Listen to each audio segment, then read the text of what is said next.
pe asta o dată ce țipă. Hai du-te măimuță, să te speli, măimuță.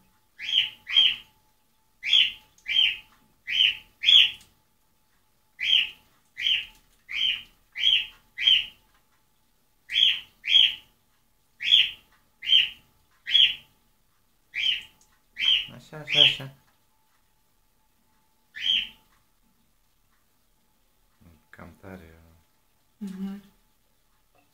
Se spală. Se sperie singură.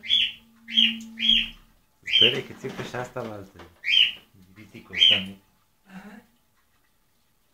Nu știu de ce țipă. Ea țipă enervat să chiar nu-i și ea aici. Aici tu, vin aici tu. Nu vine, trebuie să iau scăriță, că nu vine altă.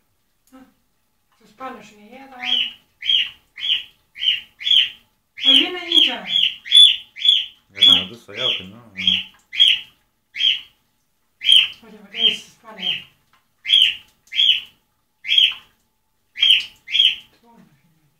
E cald și e și ea din instinct se spală. Că... Uite, uite.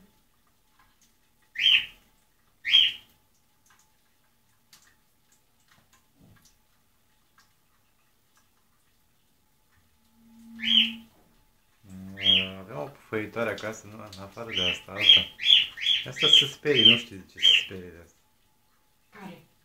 Are de acolo, de lângă sticla aia de bere. Care se sperie?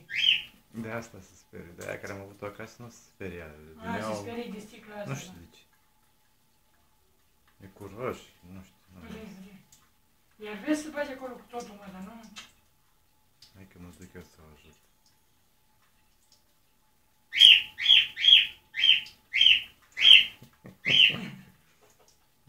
Uite. Și mai aude și pe asta.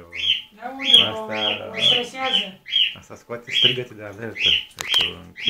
Mă stresează, vezi? Ia uite.